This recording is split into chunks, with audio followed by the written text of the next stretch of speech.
Welcome to our first lecture, Foreign Policy, What's it all about?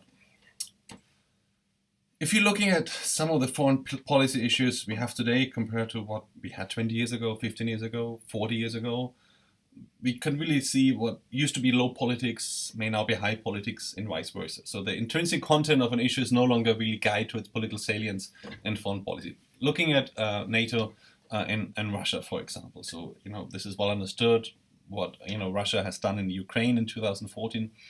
But it's a very traditional standoff between Russia and NATO. We have countries like Sweden, Finland, they're neutral. We have Belarus, Europe's last remaining dictatorship, a close ally of Russia. And then we have, of course, NATO, and we have that standoff. It's true peer competition between NATO and Russian forces, whether we're looking at surface-to-air missiles, whether we're looking at, Air Force bases, whether we're looking at, sea-based missiles.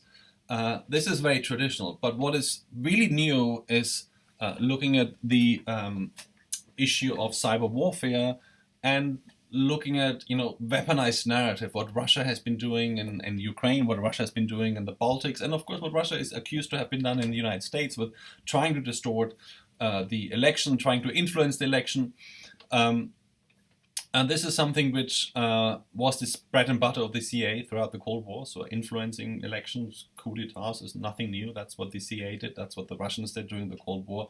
It was just the means, looking at the role of the internet, social media, things that didn't exist 30 years ago are now very much part of the foreign policy agenda, is very high on national security. And cyber warfare itself, apart from the weaponized narrative, that itself is something brand new which didn't exist, several decades ago. Likewise, environmental refugees or climate refugees. People are on the move, had to flee their home countries because of environmental collapse of their respective territories, different forms, droughts, disasters, earthquake, etc.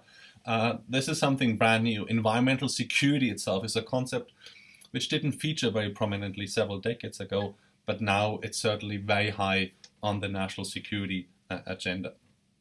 Now, let's look at the kind of tools of how we're looking at foreign policy. Students don't necessarily like international relations theories, but they're really there to help you. Their tools, their international relations theories are your friends. That's the essence of it. Realism is well understood. International relations is a constant struggle between self-interest states for power, constant peer competition. Power is defined, national interest is defined in terms of power. This is what states drive to. And states are treated like a black box. Something happens, which is seen as a threat, and that state will react to that external threat or that external opportunity to advance further its position in power or deter somebody else. Idealism, liberal institutionalism is the more optimistic theory, of course. The premise here is that human nature is essentially good. International law, international organizations, international regimes, multilateral diplomacy itself are seen as evidence that the international community has created these tools to overcome conflict and mitigate sometimes conflicting interests between states. All of this is part of foreign policy analysis. This entire course is part of foreign policy analysis, and rational choice has a very prominent place there as another international relations theory. It grew out of economics. There's some disagreement between IR scholars of how useful it is as an approach, but certainly looking at crisis decision making, for example, we can see that rational choice certainly deserves to be there. That really probes below what happens at the state level, what the government is doing, what the federal government is doing, different agencies, how individuals impact decision making. This is rational choice. And again, the rejection as well, international relations is a lot more than adapting to foreign markets, but it certainly deserves to be there within foreign policy analysis. Post-positivism is really a rejection of all that positivist theory, meaning that the rejection that we can approach it scientifically in quotation marks.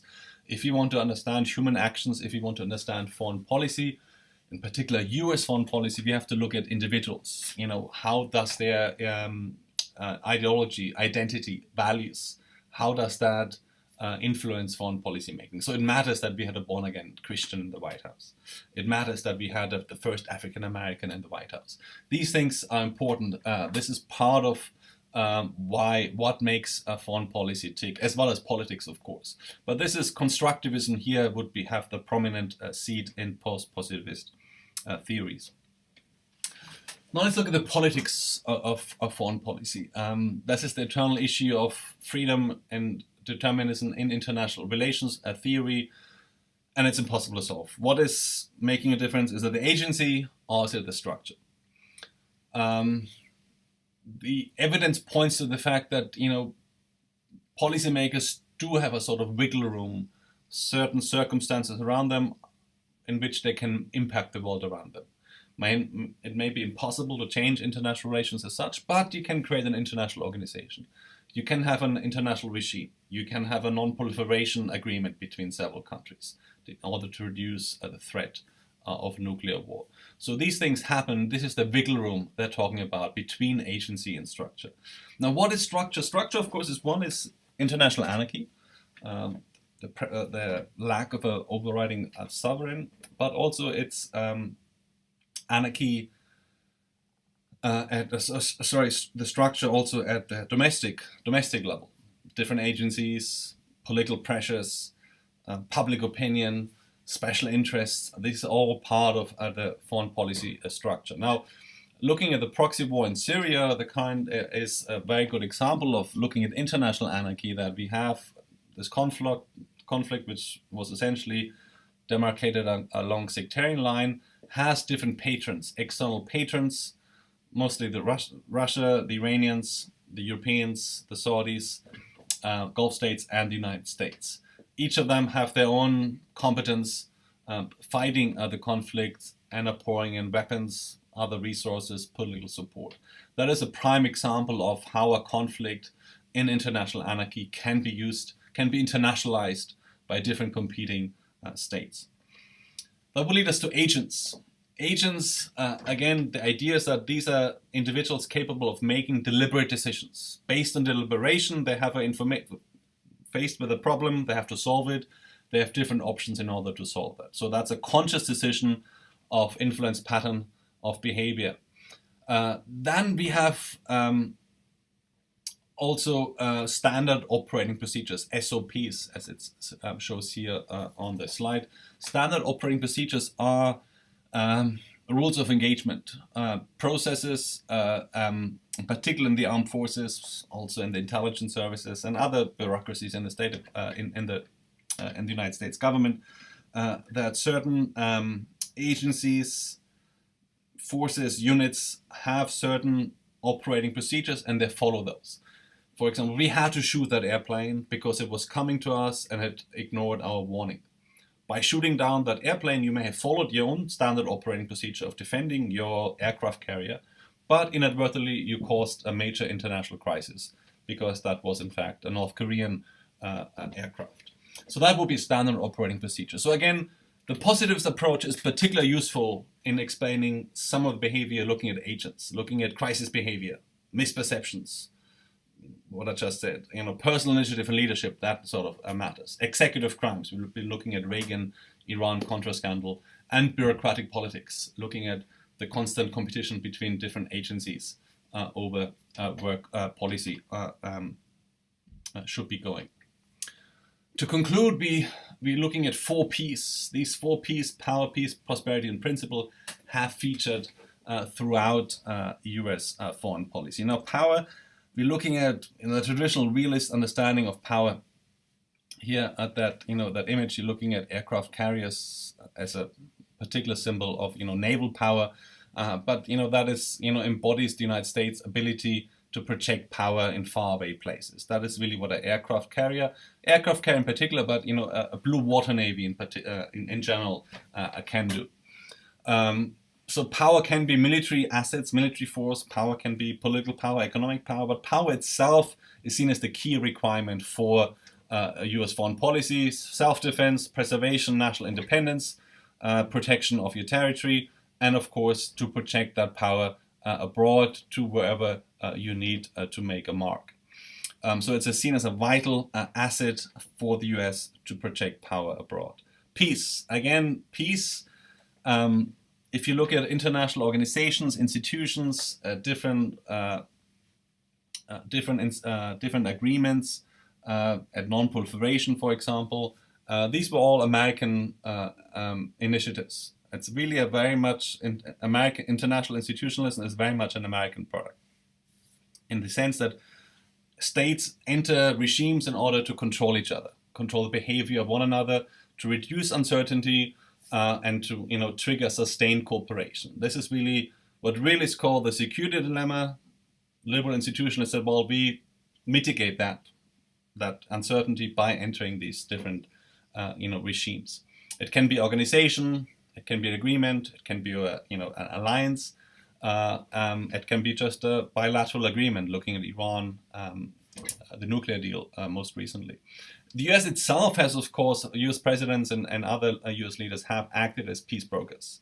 Looking at Teddy Roosevelt, Russian-Japanese war, shuttle diplomacy by Kissinger, Clinton, the Oslo Accords, as well as the Dayton, and then, as I just said, most recently Obama and John Kerry on the Iran deal.